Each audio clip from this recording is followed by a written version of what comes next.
Welcome to the Mystery Snapshots of History, where the past holds more secrets than you ever imagined. The final dance before tragedy. This image captures the ghost dance ritual, recorded in 1890 just before the Wounded Knee Massacre.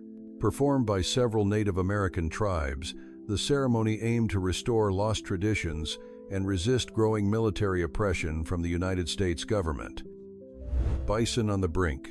A bison herd raised by Charles and Jesse Jones is seen in Ulysses, Kansas, between 1890 and 1900.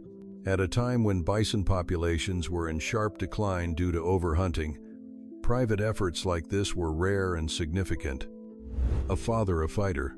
White Shield stands with his son in a photograph taken around 1,875-inch Indian Territory.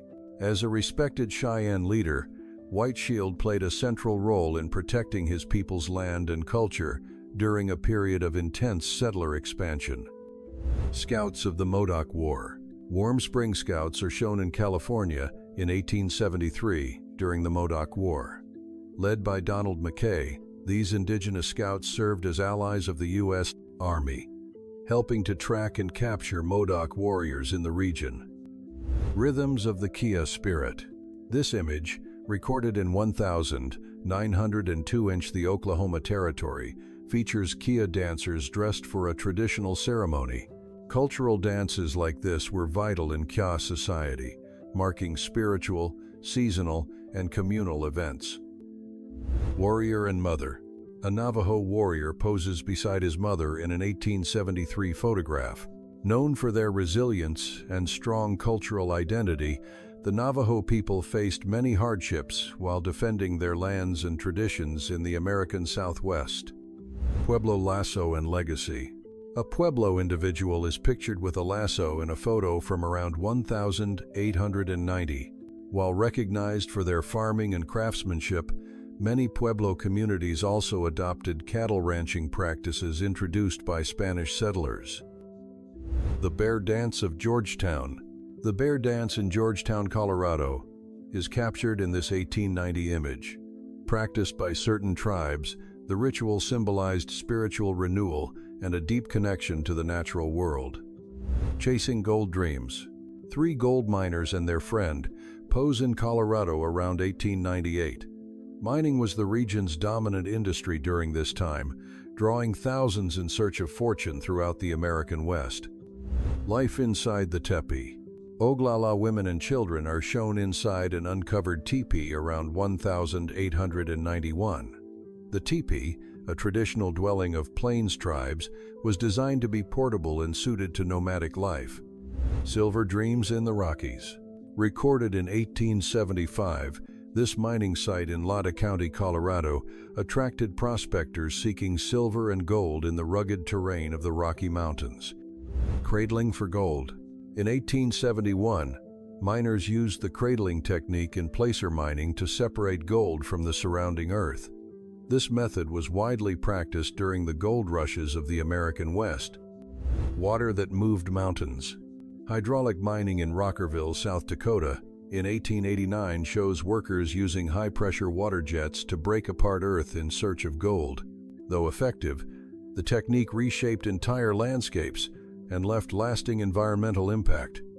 News from the mining frontier.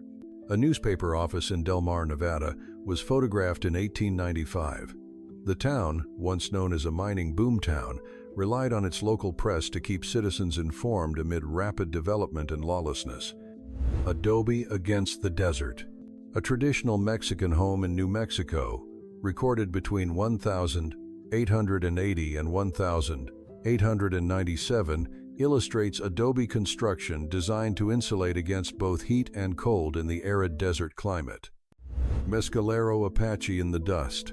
Two Mescalero Apache women are pictured in a camp in New Mexico between 1890 and 1910.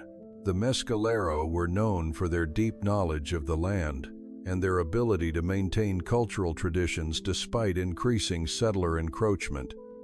Bringing home the hunt. Dick Lum returns home with an antelope in Wyoming in 1888. Hunting was vital for survival in the Old West, providing essential food and hides for families across the frontier. Meals on the trail. Cowboys and a chuck wagon crew gather in Finney County, Kansas, around 1880. The chuck wagon was a mobile kitchen, offering warm meals to cattle drivers during long-distance drives across the plains.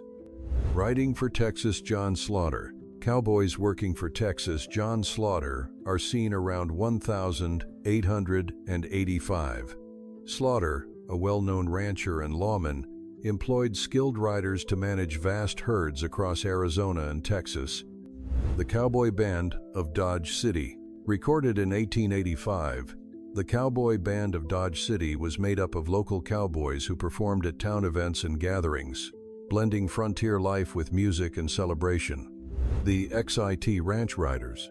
Cowboys from the XIT Ranch in the Texas Panhandle, photographed around 1880, represent one of the largest cattle operations in U.S. history. These riders managed vast herds across multiple counties. Where copper met cards. Brewery Gulch in Bisbee, Arizona, around 1900, was a lively hub of saloons and gambling houses.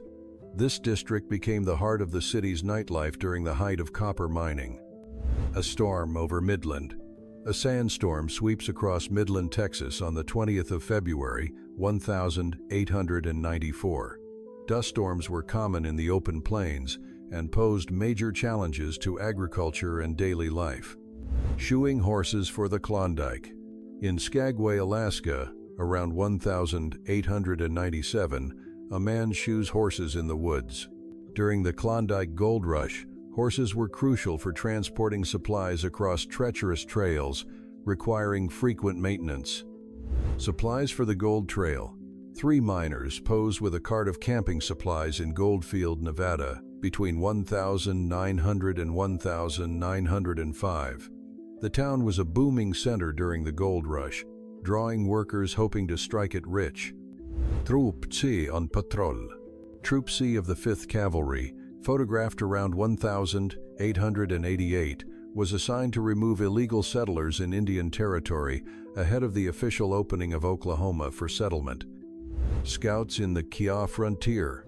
Scouts on a mission in the Kia region around 1891 provided support to the Army by mapping uncharted territory and tracking movements during westward expansion. Pawnee Earth Lodge Village. This image shows a Pawnee Earth Lodge dwellings made of wood, grass, and packed earth. The circular structures offered insulation and protection against Great Plains weather conditions. A lens into the frontier. A photographer is seen working in Plateau, Utah, around 1875. As photography expanded into the West, images like these documented life on the frontier and preserved indigenous and settler history. Life beside the log cabin. A family poses in front of their log cabin in New Mexico, around 1895. Such homes were common across the West, built from local timber to shelter pioneers seeking a new life. Panning the Blue Gravel. The Blue Gravel Mine in Southern California, photographed around 1890, was an important site during the region's gold rush. Miners used techniques like panning to separate gold from sediment in the hopes of striking it rich. Fort Keogh. In the aftermath of war, a group of officers is seen at Fort Keogh, Montana, in 1890. The fort, established in 1876 following the Battle of Little Bighorn, served as a key military post during the U.S. Army's campaign to pacify the northern plains. The man who framed the West. Photographer William Henry Jackson is pictured during the Hayden expedition around 1870. His images of Western landscapes played a major role in raising public support for preserving nature, ultimately contributing to the creation of Yellowstone National Park. At the edge of the season, hunters prepare their camp near Speaks Lake, close to Fort Verde, Arizona, in 1883. The region was protected by soldiers and became a popular site for seasonal hunting during the late 19th century. A fort for the frontier. Since 1871, the fort near Speaks Lake, Arizona, was guarded by U.S. soldiers to ensure the safety of nearby settlements. Its presence helped protect frontier communities during a volatile period of Western expansion. The heart of Santa Fe, the east side of the plaza in Santa Fe, New Mexico, was recorded around 1866. Surrounded by historic structures, including the Palace of the Governors, the plaza served as a key commercial and social hub in the Old West. Soaking in the springs? Photographed in 1882, the Hot Springs Hotel in Las Vegas Hot Springs, New Mexico, was a popular destination for visitors seeking the therapeutic benefits of natural mineral springs. Where sparks met steel, a blacksmith and wheelwright shop in Round Rock, Texas, around 1880 highlights the vital role of skilled craftsmen in the Old West, repairing wagons, horseshoes, and farming tools for local settlers and travelers. Displaced on the edge of California, an Indian reservation northeast of Rancho Tejon in Kern County, California, was documented around 1890. The area housed relocated indigenous groups, including the Chumash and Yokuts, following settler expansion. A border city in motion. A street scene from El Paso, Texas, around 1885 captures a lively crossroads of cowboys, traders, and travelers. The city was a key trade and transport point along the U.S.-Mexico border. Rising after the flood. In 1881, Vermilion, South Dakota, suffered devastation from the Missouri River flood. Residents were forced to rebuild homes and businesses at higher elevations to avoid future disasters. Trains of the Trail. An immigrant train passes through Strawberry Valley, California, around 1865. During westward expansion, many pioneers traveled in organized wagon groups to settle lands newly opened for homesteading. Lessons in the Prairie. A teacher stands with her students in front of a grass schoolhouse in Woods County, Oklahoma Territory, around 1895. These simple schools provided basic education to children of frontier families. Rest for the road. Workers gather outside the 9M stage line in around 1900. Inns like this served as essential rest stops for travelers and stagecoaches, offering meals and shelter on rugged western routes. The spirit of the saloon. The Washington Saloon in Beeville, Texas, was a typical gathering place in the Old West. Saloons provided a space for rest, socializing, and trade after long days on the trail. Commerce on Farnham Street. Farnham Street in Omaha, Nebraska, recorded between 1868, was one of the city's key commercial corridors. It thrived during the rapid expansion of railroad infrastructure in the Great Plains. Gold in the Black Hills. Dobbins Mills in the Black Hills of South Dakota was photographed in 1890. The area played a major role in processing gold during the height of the local mining boom. Tracks through Benton. A street scene in Benton, Wyoming Territory, captures a town that emerged briefly during the construction of the Transcontinental Railroad. It hosted workers, traders, and travelers moving westward. Boomtown on the border.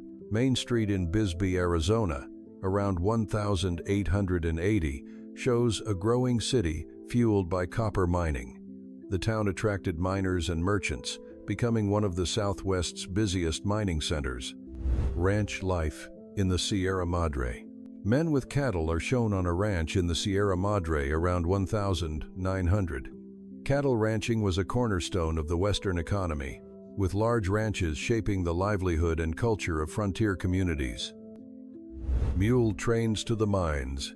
A mule-drawn train departs town for the mines in Index, Washington around 1911. These convoys were essential for transporting supplies to miners working in remote, rugged areas of the Pacific Northwest. The last ride to Deadwood. The final trip of the Deadwood stagecoach took place on the 28th of December, 1890. Before the arrival of railroads, stagecoaches were the main method of long-distance travel across the American frontier, supplying the Steel Trail. Photographed by Andrew J. Russell around 1868, this image shows supply trains loaded with essential materials for building the Transcontinental Railroad, one of the greatest engineering feats of the 19th century. Silver streets of Leadville. State Street in Leadville, Colorado, was documented between 1880 and 1885. During the silver boom, the town thrived with bustling hotels, saloons, and businesses, becoming a vital center of Western mining. Sioux on the Plains. A Siouan Indian camp is seen on the open plains. These camps reflected the nomadic lifestyle of the Sioux, with tipis arranged around communal areas, allowing mobility and adaptability in harsh environments. Connecting the frontier.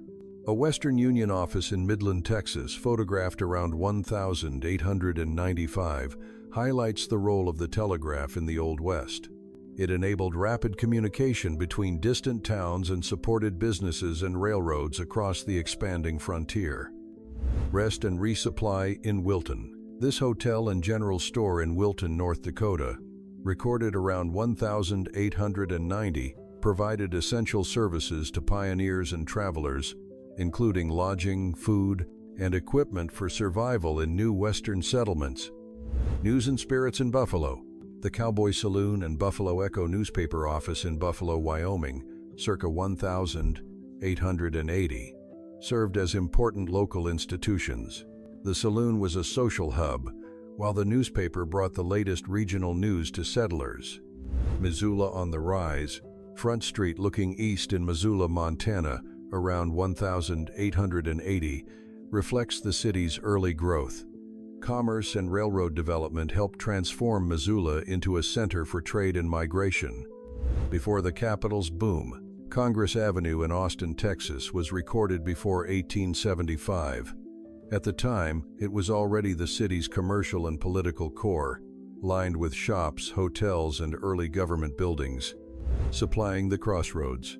The storefront of Paul McCormick's supply store in Junction City, Montana, recorded in 1885, catered to cowboys, settlers, and traders passing through this busy Old West junction. Hauling to the Hills. A mule-drawn train is shown leaving town for the mines in Index, Washington, around 1911. Such caravans were vital for transporting tools and goods into remote mountainous mining regions. Life along the tracks. A street scene in Benton, Wyoming Territory reveals a settlement that rose during the building of the Transcontinental Railroad. It became a short-lived but bustling stopover for workers and travelers. A break between towns. This rest station between Casa Grande and Florence, Arizona, was photographed in 1892. Stops like this offered shelter, meals, and fresh horses to travelers and stagecoaches crossing the desert. 4th of July in a mining town. On the 4th of July, 1880, the streets of Bodie, California, came alive with parades and celebrations. The event reflected the town's prosperity and community spirit during the gold rush peak. Hauling gold the hard way. A mule-drawn train at the Barnes King Mine in Kendall, Montana, was used to transport ore along narrow mountain trails. In the Old West, mules were the most reliable means for reaching remote mines. Steel for the continent. The General Casement construction train, photographed in 1868, played a key role in building the Transcontinental Railroad. It carried workers and materials across vast, undeveloped terrain. Waiting for the future. A crowd gathers at the Missouri Pacific Railroad station in Argonia, Kansas, in 1886 to greet the town's first train. The arrival marked a turning point in Argonia's connection to trade and national growth. Silver Fever in Austin. Recorded in 1868, Austin, Nevada boomed during the Silver Rush. The town quickly developed into a key mining center, complete with saloons, commerce, and housing for miners and settlers. Outfitting in Montrose. Travelers are seen in front of a supply store in Montrose, Colorado, between 1885 and 1900. Such stores were vital for providing tools, provisions, and gear to pioneers and prospectors. Tents in the Silver Hills. A camp in Carbonateville, Arizona, around 1900, reflects a bustling period of silver mining. The temporary settlement supported miners and traders involved in extracting precious metals from the surrounding hills. Rounding up at the 101, This image shows a cattle roundup at the 101 Ranch in Hunnewell, Kansas, between 1870 and 1899. The ranch became famous for its massive herds and its central role in Western ranching history. Rails through the pass. The first passenger train of the White Pass and Yukon Railroad reached the summit of White Pass, Alaska, in 1899. The event marked a breakthrough in linking remote goldfields with ports and towns. Water for a new town. The first water supply system in Perry, Oklahoma Territory was inaugurated on the 10th of October, 1893. It was a foundational step in building infrastructure for the rapidly growing settlement. Crafting the frontier. J.H. Lysart's cabinet shop in California, recorded around 1870, specialized in custom furniture for pioneers. Such businesses reflected the expanding domestic life of early frontier towns. Shelter in the Alaskan wild. This roadhouse in Alaska, photographed around 1906, represents the type of establishments common along trade and transport routes. They offered shelter, meals, and rest to travelers and hunters navigating the state's remote and rugged terrain. The birth of Perry, Oklahoma Territory, emerged rapidly in 1893 following the opening of the Cherokee Strip. Thousands of settlers rushed to claim land, transforming the area into a lively and growing frontier town. Arapaho in motion. A street scene from Arapaho, Oklahoma Territory, recorded around 1894, shows the early growth of the town after lands were opened to settlers. Ox-drawn carts and merchants filled the streets as the settlement expanded quickly. Crossroads of Kansas. This view of Emporia and Douglas streets in Wichita, Kansas, was captured in 1879. At the time, the city was becoming a key commercial hub for cowboys, traders, and settlers, especially with the railroad's arrival.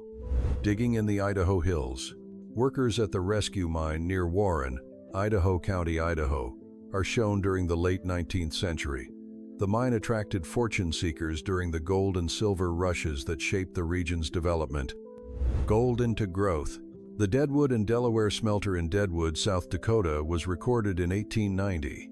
It processed gold from nearby mines and played a critical role in fueling Deadwood's economy during the gold rush era. Rest on the Yukon Trail. Another view of a roadhouse in Alaska around 1906 highlights its role as a lifeline for travelers. These stops provided essential services in areas where supplies and comfort were otherwise scarce. Steel meets the Sierra. The expansion of the railroad near Iron Point, California, between 1865 and 1869, marked a major step in building the transcontinental connection.